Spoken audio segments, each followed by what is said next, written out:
Ullas Babu, 5 minute മുമ്പ് മോഹൻലാലിന്റെ post വന്നിരിക്കുന്നു. The overload shatters the 200 crore barrier in style. Empuraan makes history. 200 കോടി കടന്നിരിക്കുന്നു. നിങ്ങളാണ് സിനിമയുടെ ഐശ്വര്യം. പറഞ്ഞോളൂ.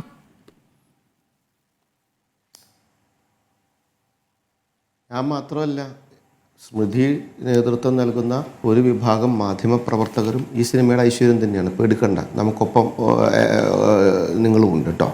ഞാൻ ചോദിച്ചോട്ടെ, ഈ വിവാദത്തിൽ ഏറ്റവും കൂടുതൽ സന്തോഷം ഉള്ളതാർക്കാണ്? അതിൻ്റെ സംവിധായകൻ തന്നെയാണ്. ഓനിത് തുടങ്ങുന്ന സമയത്ത് തന്നെ, ഇങ്ങനൊരു കാര്യം ഉണ്ടാക്കുന്ന സമയത്ത് തന്നെ ഈ വിവാദം മനസ്സിലാഗ്രഹിച്ചിരുന്നു എന്നുള്ള യാഥാർത്ഥ്യം തന്നെയാണ്. ഈ വിദ്വേഷം ഉണ്ടാക്കുമ്പോൾ ഇതെന്തുണ്ടാകുമെന്നും ഇതെവിടെ ചെന്നെത്തുമെന്നും തർക്കമുണ്ടാകുമെന്നും ഒക്കെ കൃത്യമായി അറിഞ്ഞുകൊണ്ട് തന്നെ പ്ലാൻ ചെയ്തുകൊണ്ടിട്ടുള്ള ഇൻറ്റൻഷനോടുകൂടി ചെയ്തിട്ടുള്ള പ്രവൃത്തി തന്നെയാണ്. പുത്തൻ പച്ച നോട്ടുകൾക്ക് വേണ്ടി ഇതുപോലെ വിദ്വേഷം ക്രിയേറ്റ് ചെയ്ത് പുറത്തേക്ക് കൊണ്ടുവരുന്ന പ്രവണത, ആ പ്രവണതയാണ് തെറ്റ്. അല്ലാണ്ട് ഇപ്പോൾ ഈ എമ്പുരാൻ്റെ 100 കോടി കിട്ടിയാലും 200 കോടി കിട്ടിയാലും ഞങ്ങളെ സംബന്ധിച്ച് അത് വിഷയമൊന്നുമില്ല. അവർക്ക് 200, 500, 3000 എത്ര വേണേൽ കിട്ടിയോട്ടെ എന്ന്, അതവരുടെ ഉത്തരവാദിത്തം. പക്ഷെ അത് വാങ്ങിച്ചെടുക്കാൻ വേണ്ടി, ആ പണം വാങ്ങിച്ചെടുക്കാൻ വേണ്ടി ഈ ചെയ്ത പ്രവർത്തികൾ, ആ പ്രവർത്തി ചെയ്യുമ്പോൾ അതിൻ്റെ പുറകിൽ ഇവർ കാണിക്കുന്ന ഗൂഢാലോചന, അത് പക്ക ക്രിമിനൽ മൈൻഡാണെന്നേ. അതിലെന്താ സംശയമുള്ളത്? അല്ലാതെ ഇത് ഇവിടെ കൊണ്ടുവന്ന് ഈ പ്ലാൻ ചെയ്യേണ്ട കാര്യമില്ല. ഈ വിഷം പതറാനുള്ള തീരുമാനം എടുക്കേണ്ട കാര്യമില്ല. നിങ്ങൾ ഒരു കാര്യം, ഈ വസീഫ് പറഞ്ഞൊരു കാര്യത്തിലൊരു മറുപടി ബഹുമാനിയായിട്ടുള്ള സ്മൃതി പറയാറുണ്ട്. സ്മൃതി ആ സമയത്ത് മ്യൂട്ട് ചെയ്ത പോലെ മിണ്ടാതിരുന്നു. നിങ്ങളുടെ ചാനൽ തന്നെയാണ് ഞാൻ കണ്ടത്, വേറെ ആരുടെ ചാനലും അല്ല.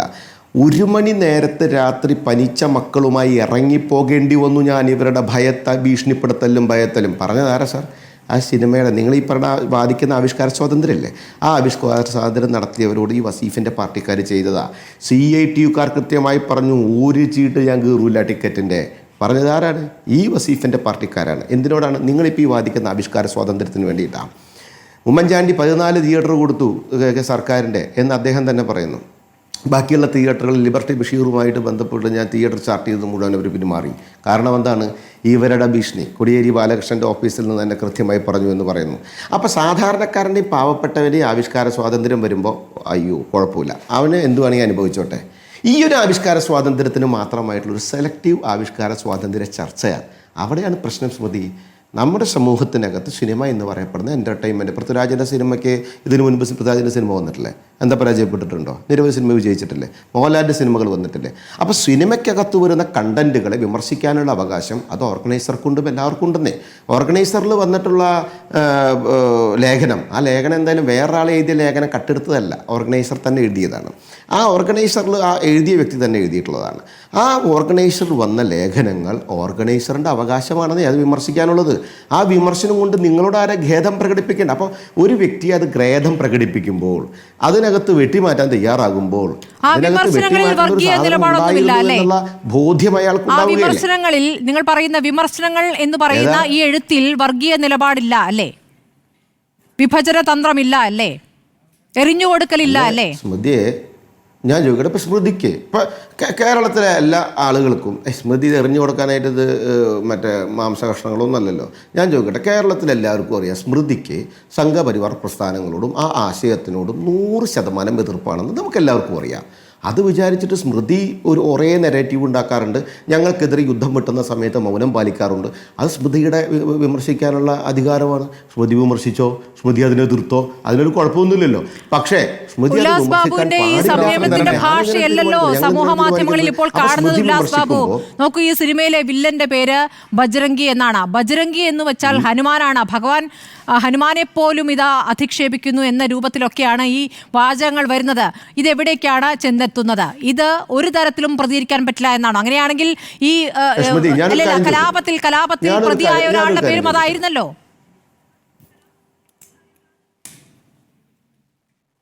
സ്മൃതി, ഞാനൊരു കാര്യം ചോദിക്കട്ടെ, ഫേസ്ബുക്കിൽ വരുന്ന പോസ്റ്റുകളുടെ കാര്യങ്ങളല്ല. ഫേസ്ബുക്കിൽ പോസ്റ്റുകൾ ഇടുന്ന ശൈലിയിലിട്ടോട്ടെ, അവരവരുടെ രീതിയിൽ വിമർശിച്ചോട്ടെ, അതൊക്കെ സ്വാഭാവികമായിട്ട് അവരുടെ കാര്യങ്ങൾ. ഞാനൊരു കാര്യം ചെയ്യുന്ന വ്യക്തിയാണ് ഇതിന്റെ സംവിധായകൻ. പറയാം മാഡം. ശരിയാണെന്ന് ഞാൻ നേരത്തെ കൃത്യമായി പറഞ്ഞല്ലോ, അതിൽ കൃത്യമായി തന്നെ പറഞ്ഞല്ലോ. എന്താണ് ഈ സിനിമയ്ക്കകത്തെ കണ്ടന്റുകൾ തെറ്റിദ്ധാരണാജനകമാണ് എന്ന് ബോധ്യമുള്ള രാഷ്ട്രീയ പാർട്ടിയിൽപ്പെട്ടവരടക്കമുള്ള ഒരു വിഭാഗം പ്രേക്ഷകർക്ക് ഉൾക്കൊള്ളാൻ സാധിക്കാത്തതിന്റെ അടിസ്ഥാനത്തിൽ കൃത്യമായിട്ടുള്ള വിമർശനങ്ങൾ കൃത്യമായിട്ടുണ്ട്. കാരണം ഇതിന്റെ സംവിധായകന്റെ അജണ്ട മനസ്സിലാക്കാനും ഈ പറഞ്ഞു തീരട്ടെ അതാണല്ലോ റീസെൻസറിങ് ചെയ്യണം എന്ന് BJP പറഞ്ഞിട്ടില്ല. റീസെൻസറിങ് ഞങ്ങൾ കൃത്യമായിട്ട്, അതായത് വോളണ്ടറി മോഡിഫിക്കേഷൻ നടത്താമെന്ന് തീരുമാനിച്ചത് അവരാ. വോളണ്ടറി മോഡിഫിക്കേഷൻ നടത്താമെന്ന് തീരുമാനിച്ചത് അവരാ.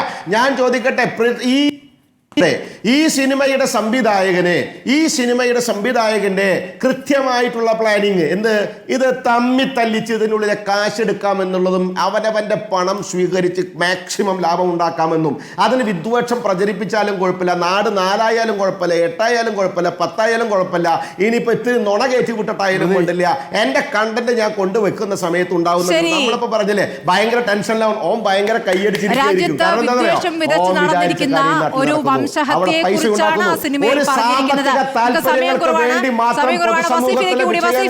അനാവശ്യമായി വക്രീകരിച്ച് അവരെ തമ്മിൽ തല്ലിക്കുമ്പോൾ അത് കൈയടിച്ചിരിക്കുന്ന വ്യക്തികൾക്കെതിരെയാണ് നിങ്ങൾക്ക് എന്താണ് ഉല്ലാസ് പറഞ്ഞതിന് ആദ്യം മറുപടി പറയാം. CITക്കാർ ടിക്കറ്റ് മുറിച്ചില്ല എന്ന് ഉല്ലാസിന്റെ പാർട്ടിയോ ഇനി ആ സിനിമ ഇറക്കിയാളോ അന്ന് കേരളം ഭരിച്ചിരുന്ന ഞങ്ങളെ എതിർക്കുന്ന പ്രതിപക്ഷമോ ഇന്നത്തെ പ്രതിപക്ഷം അന്നത്തെ ഭരണപക്ഷമാണ് ഒരു കേസും കൊടുത്തിട്ടില്ല. അങ്ങനെ ഒരു സംഭവമേ ഇല്ല. ഉല്ലാസിനോട് ഞാനിപ്പോ ചോദിക്കും, ഇപ്പോഴും ആ സിനിമ ഞാൻ നോക്കി യൂട്യൂബിൽ, നിങ്ങൾ കണ്ടിട്ടുണ്ടോ ആ സിനിമ? അല്ല, നിങ്ങൾ ആ സിനിമ കണ്ടിട്ടുണ്ടോ? നിങ്ങൾക്ക് പോലും ഞങ്ങളെങ്ങനെ കടിച്ചു കീറാൻ വരുന്ന നിങ്ങൾക്ക് പോലും കാണാൻ താല്പര്യമില്ലാത്ത സിനിമയാണ് അത് ഓടാത്തത്. ഞങ്ങളെ പറയില്ല, അതവിടെ ഇരിക്കട്ടെ. ഞങ്ങൾ നിങ്ങളിങ്ങനെ പറഞ്ഞ പോലെ ഞാനൊന്ന് പറഞ്ഞോട്ടെ, നിങ്ങളൊന്ന് ചോദിക്കട്ടെ. അല്ല, നിങ്ങൾക്കും സംവിധാനമൊക്കെ ഉണ്ടല്ലോ, നിങ്ങൾ എല്ലാ റിപ്പോർട്ടിലും കൊടുക്കല്ലേ. ഇനി സംസ്ഥാന സെക്രട്ടറി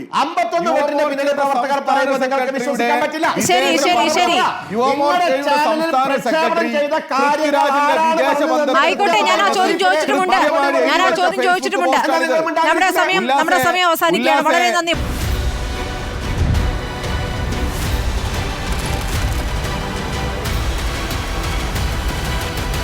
ഡിബേറ്റ് വിത്ത് സ്മൃതി പരുത്തിക്കാട്.